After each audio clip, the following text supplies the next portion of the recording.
Welcome to the Future of Payroll and Workforce Management Insights by HR.com, your go-to resource for insights into payroll and workforce management.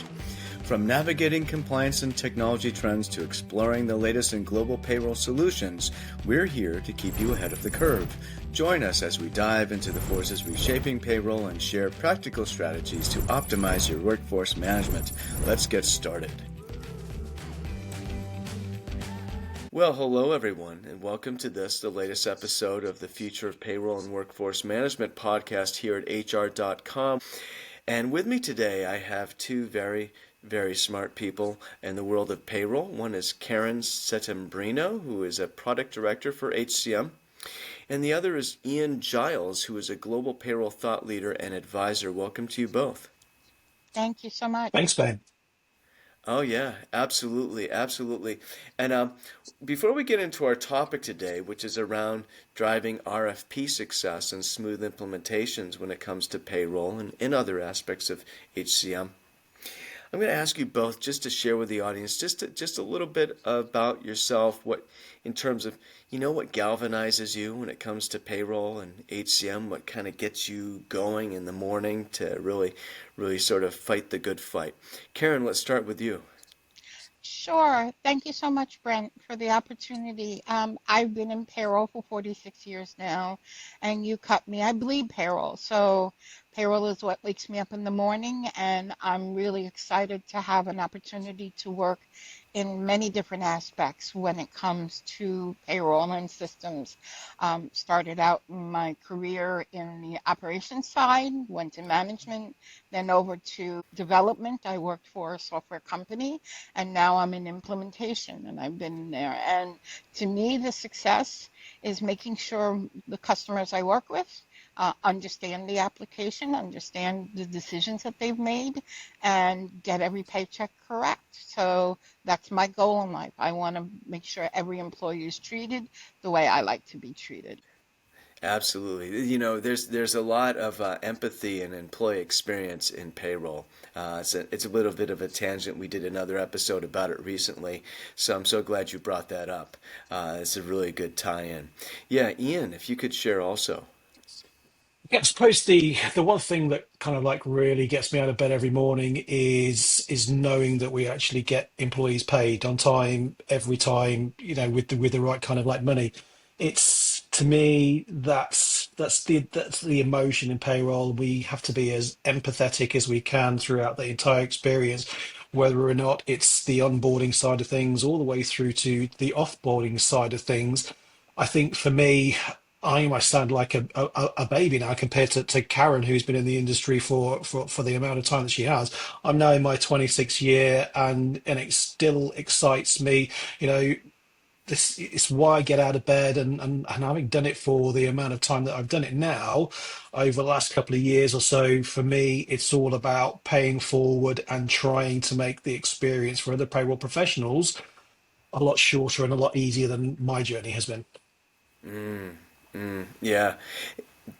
Knowing that people are going to get paid is a really good reason to get up in the morning. Absolutely. I mean, this payroll is so critical. It's just fundamental. We talk about all the reasons that people work. We talk about the employee experience and, employer culture and all these things. And a lot of it is really important. But at the end of the day, the vast majority of people are working first to earn money. And to get that pay on time, every time, accurately, is absolutely essential when it comes to retention and all those sorts of things.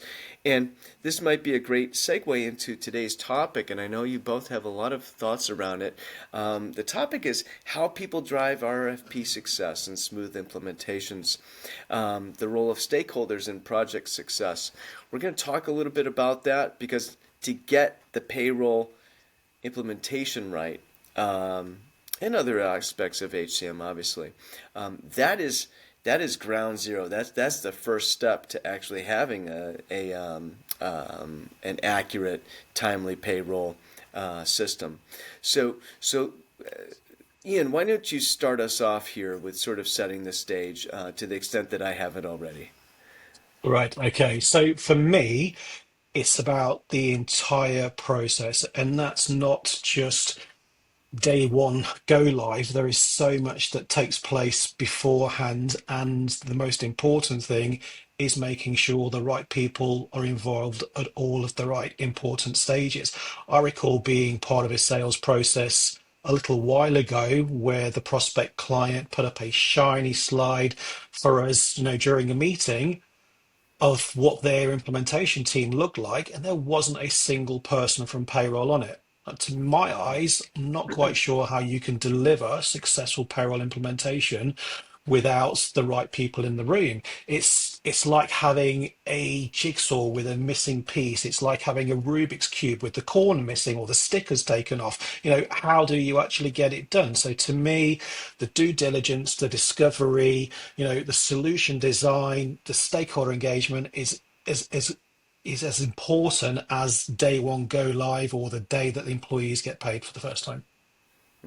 Lots to think about there, lots to digest, but absolutely, why would you do a payroll implementation without all the affected stakeholders that or all the necessary stakeholders involved? I would like to add the fact that the due diligence that Ian talks about is critical, not only from a stakeholder perspective, but making sure that the company who's doing the work to try and determine what direction they want to go understands what they are about and what they are looking for in the project and what they're and measuring their success. And that definitely involves stakeholders because if you don't have the right people at the table making the decisions, even in your hierarchy of how decisions are made within the project, from the lowest level to the highest level, ensuring your steering committee has a clear understanding and a clear vision of what they expect. All of that plays a huge part in the success of the project. Maybe we could go back to you, Ian, and then Karen for a little bit more context. But there's sort of we have challenges, typical challenges for these projects at their outset. I know you have a few of those to share with us. Yeah, I mean, from my point of view, these common challenges in stakeholder engagement don't just happen within payroll implementations. It's any kind of project that you might get, you might be putting together. Imagine not having those correct stakeholders in the room. Imagine a lack of communication, misaligned priorities, a resistance to change because you're not having the right level of communication. There's also going to be a very, very large hole in terms of technical knowledge, because if you don't get the right SMEs involved at the right point in time, in my opinion and in my experience, the only thing that you are going to end up delivering is a minimum viable product. We use that term quite a lot, but for those of us that aren't quite aware of it, getting into the industry, have never been in an implementation before, a minimum viable product is the best of the worst solution. In my Mm, experience, everybody is so busy from the go live point in time. There are a huge amount of things that don't get fixed. So imagine delivering a project that is 75% complete, 25% of it's not done. You're never going to be living with what you should be. Missing out all of these things is only going to make that project undeliverable, in my opinion. So, a couple of things I want to add to this. One of the big things is resistance to change. Um, the worst words in the English language that we hear as implementation consultants is this is the way we've always done it. oh, Um, but what I always say, and this is a mantra I live, and I've been doing implementations for about 25 years, it's 99% psychology, 1% knowledge. mhm, I truly believe that getting the people that is part of the implementation team on board with the vision and making sure that they understand where this is going is critical. And again, that goes to the stakeholders, right? If you mhm, don't start with people at the steering committee and at the management level agreeing upon a vision in which direction they want to go, you're never going to get the person that's the SME that's sitting in the project to agree to it. I just experienced very recently a project that happened like that, where certain decision makers were involved in making the decision about doing the implementation, and they didn't involve everybody, and it ended up that the project had to stop because of that. So there's definite downstream impacts to that. You know what? That makes me think of something. We hear a lot about failed implementations. They actually happen. They can take a long time and then they can fail. And how much of that is attributable to the technology itself versus the perhaps the a lack of effective change management in the implementing organization? It's probably 5% the system and Mm, 95% the decisions, the decision makers, the vision, the expectations, huge amount in the expectations, and understanding. And this is one of the things that I talk about in when I start a project is it's really important you take the time up front to know what you're doing now, mm. having the as is done in advance before you start your project. And a lot of times companies don't do that. And then they hit their project running and they're like, oh my God, what am I supposed to be doing here? And the to be becomes even harder because they really don't know what the as is was. What I'm hearing is taxonomizing your existing workflow, understanding actually how your payroll works now today. Is speaking for the royal hour, right? And understanding that so that you know what you need the new system to do, or how you might streamline it or make it different before moving forward. Absolutely. I had this conversation early today with somebody, and the way that I kind of like highlighted it to them was you need to know where you are so you can find out how far you've got to go. And in terms of maturity, whether or not that be payroll maturity, implementation maturity, you actually need to have a starting point. You need to know what the problems are. You need to know what the challenges of the projects are. Mhm. Short-term, shortcuts, in my opinion, create long-term setbacks. Karen's, saying exactly the same thing.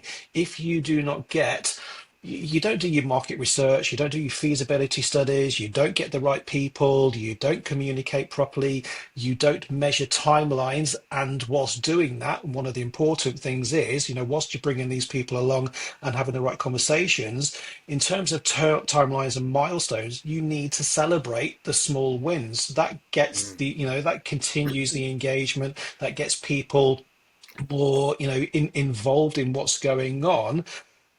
As Karen says, the technology is a small part of it in relation to making sure you use the right people to drive success. Mm. Absolutely. Yeah, I think you're getting into this idea that timing is critical, and I know we talked about that a little bit in the green room, and getting those folks getting their input at the right time, so that you know what you're dealing with, you know the lay of the land before you kind of just dive in, right? Um, who Let me kind of throw out a sort of a an inverse question here. Who would be some? Can you think of anybody who wouldn't necessarily? What is a stakeholder that you think you'd want to have involved heavily in the payroll implementation, but maybe you wouldn't, or you wouldn't necessarily need them as much? And who are some others that you might think, oh, I So, don't know, maybe not, yeah. but actually they definitely should be involved. An important stakeholder that generally tends to be more hands off than anybody else within the project is going to be the exec sponsor, the person that pushes it along, the person that is ultimately responsible for that success. You need a reporting line up to them. You need a right level of governance, cadence, meetings. I'm Hmm. not a believer in bringing everybody from around the world into a room or into a meeting Zoom, Google, Teams chat, whatever it might be, if they're not going to contribute in that meeting. Their time is better served getting things done, and then from those governance meetings, those stakeholder meetings, you bring the information back and you get things done. That's all part of the communication charter, and it's a really vital part of it to make sure, like I say, you bring people along that journey with you. There are two things that I'd like to add to your question, Brent.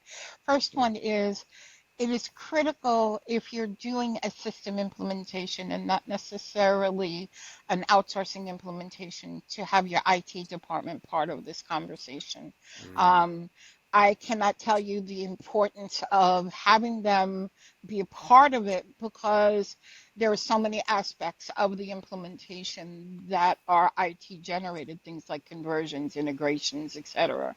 But the second piece, which I think a lot of people ignore, and this has been my experience, is the change management side.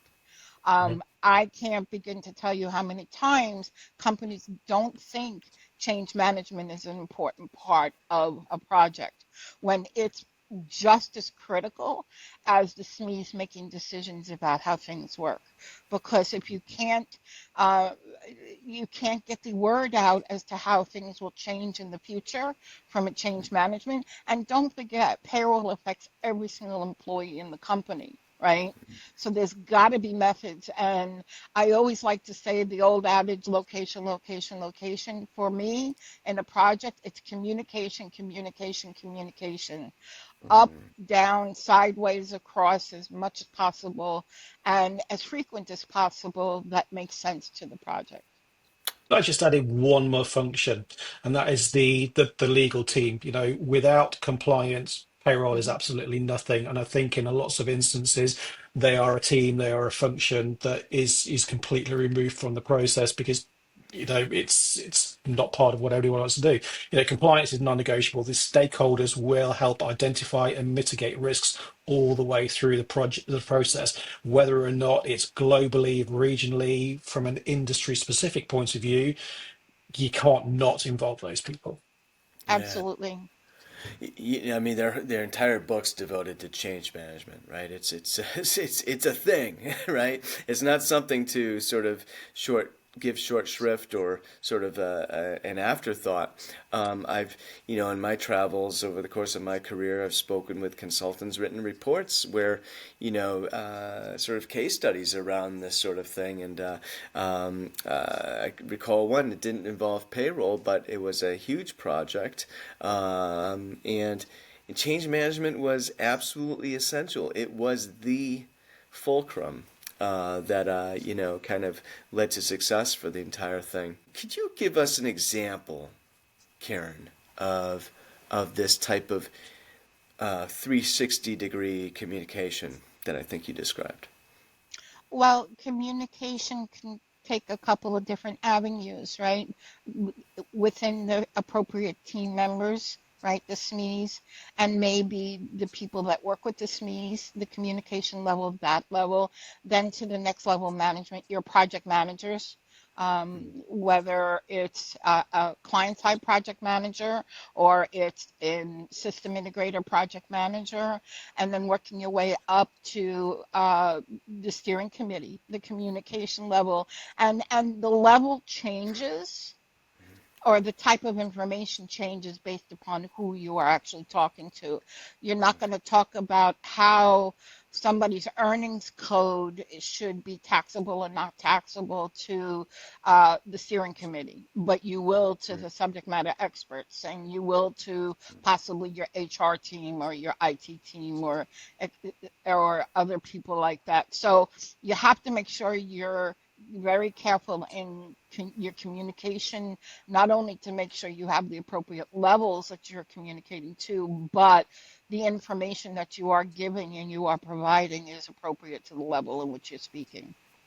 Yeah, yeah, absolutely, absolutely. Can you maybe share with us? We talked about some difficult conversations that sometimes occur in these sorts of situations, and maybe you could share with us an example, like a hypothetical example of what a difficult conversation would be, and what it means to have that early. Early conversations, good or bad, are absolutely vital to the process. Nobody wants to hit the day they're supposed to go live and have a difficult conversation about the fact that something hasn't been delivered. So again, to Karen's point, communication is absolutely key. I've been delivering some training quite recently, and I'm trying to bring into the conversation personas and relationships. It's something that I've been looking at quite recently, and I base it on the Insights Discovery course that is based on the psychology of Carl Jung. And you look at different people depending on their position in a business and what it is they do. So Insights Discovery, if you've not done it, is based on four colors. You have fiery red, you have cool blue, you have yellows and green personalities. And depending on the answers that you provide through the course and the day that you actually go on it, you're a certain type of person. So I think the C-suite generally tend to be the fiery red, decisive people, and they are the people that want to know how you can make their life better, how you can make the business's life better. On the other side of things, you've actually got the green, which generally tend to be the HR related people who thinks that something's interesting. They want to get engaged. They want to know how they can get involved. Mm. And they are also the relationship builders as opposed to the decisive C-suite side of things. You look at a payroll professional, and Karen was probably going to nod her head off and back me up here, but they can be the most skeptical bunch of people you will ever come across in your entire life. See, she's laughing. We are the most skeptical bunch of people that you will ever come across in the world. And the longer we have been somewhere, the more skeptical we'll be. And I think if you've been in an organization for more than 5 years, lots of people, going back to Karen's point, we've always done it this way. This is how they will live. Nobody likes change. We have to manage it. And one of the biggest philosophies, I see within businesses is we are paying people. Why should we do something differently? Payroll sits in the background, has done forever, but things need to change. We need to improve. Times are different. For the first time in working history, there are 5 generations in the workplace. They all Mm. want something different. We have to cater them. And to your point, right at the very, very beginning, Brent, if we want to make as providers clients sticky, we have to offer advisory. If clients and customers want to make employees sticky, they have to offer more than everybody else is doing. So Mm. to me, those difficult conversations, and I'm not quite sure whether or not I've answered the question or not, depending on the level that you're communicating at, there might be an absolute misunderstanding of communication, because lots of people will want layman's terms, whereas the payroll professionals will want the specifics, we will want the detail and all the rest of it. And I think a lot of confusion is caused because we don't strip back the communication and make it as suitable to everybody. We try to deliver 6 messages rather than try to deliver one message saying the same thing to everybody. Yeah. Yeah. One Uh, thing I would like to add here is an example of a difficult conversation is talking to a client or customer about resource constraints mm. and the ability for people to manage both a project as well as their own day-to-day 40-hour week time Mm. frame. And it's very difficult for the C-suite to truly understand how much needs to be put in place to support both sides of the coin. And that's a difficult conversation that has to happen at the very beginning, even before a project starts, to make sure resources are Mm. appropriately covered in both places.